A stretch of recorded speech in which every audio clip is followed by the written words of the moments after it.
ভালো আছি। এই সবাই মিলে তো। হ্যালো, ঈদ মুবারক। হ্যালো, ঈদ মুবারক। কি করতেছো? সেমাই খাইছো? নামাজ পড়ে আসলাম, বসে আছি। কি ব্যাপার? কি ঈদের দিন তোমার আসলে কোনো আওয়াজ নেই, কোন নিস্তব্ধ কেন? ওই সবাই বাইরে গেছে তো, আমি ভিতরে, তাই এরকম লাগতেছে। আচ্ছা, আন্টি কেমন আছে? মা মা অনেক ভালো আছে, আল্লাহর রহমতে। আমি আন্টির সাথে একটু কথা বলতে চাই। কল দিচ্ছি, ধরো। ওকে? এখন কল দিও না, মা কাজ করতেছে, পরে কথা বলবেন। কি সমস্যা? ধরো, আমি কল দিচ্ছি।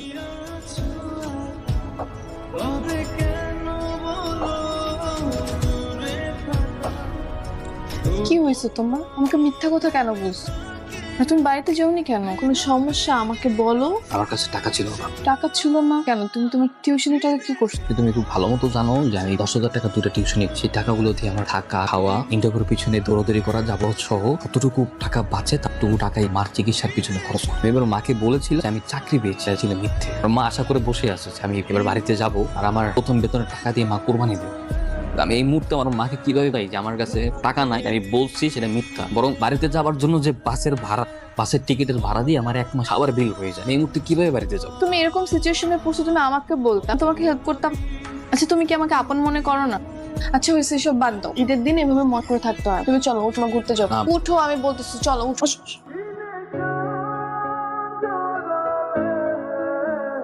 মাঝে মাঝে ভাবি আমার মতো একটা বেকার অসহায় কি এই মেয়েটা কেনই ব্যর্থ ভালোবাসে, কেনই ব্যর্থ যুক্ত, কোনো উত্তর খুঁজে পাই না। এই জেনারেশনে এসে এরকম ভালোবাসা আমি পাবো জানা ছিল না। তুমি জানো তুমি আমার জীবনের সবচেয়ে ইম্পর্টেন্ট পারসন। আমার মায়ের পরে দ্বিতীয় নারী তুমি, যে আমাকে পৃথিবীতে নিঃস্বার্থভাবে ভালোবেসেছো। আমি জানি না ভাগ্য যুদ্ধে তোমাকে ধরে রাখতে পারবো, কিন্তু আমি তোমাকে কখনো হারাতে চাই না।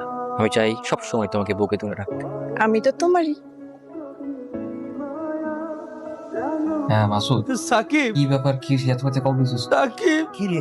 কি হয়েছে? কি সমস্যা? এত কিছু কইতে পারবো না। তুই যত তাড়াতাড়ি বাড়িতে ফিরে আয়। কি হয়েছে সেটা বলবি তো। চাষির শরীরটা অনেক খারাপ, খুব ভয় লাগতেছে। তুই এখনই রওনা দিয়ে দে। সাকিবকে ফোন দিছি, ও রওনা দিয়ে দিছে, আইসা পড়তেছি।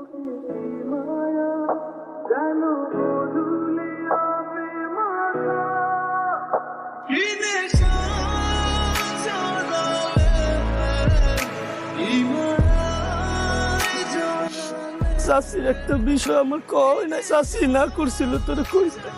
আসলে চাষির লিভার পচে গেছিল। চাষি তো জানে তার পোলার অবস্থা, তার পোলার কষ্টে আছে, তাই আমার না করছে। ওরা যেন আমি না কই। চাষির জীবনে শেষ ইচ্ছা ছিল তোর লগে তার শেষ ইচ্ছা করবো। ভাইয়া, সাকিব কোথায়? আমি ওকে 2-3 দিন ধরে ফোনে কোথাও পাচ্ছি না। আমরা বাসায় আসার পর ওকে পাই নাই। মানে কি? আচ্ছা, ওর বাড়ি আর ওর ফোন নাম্বার আছে? না, তো তারপরে 2 দিন ধরে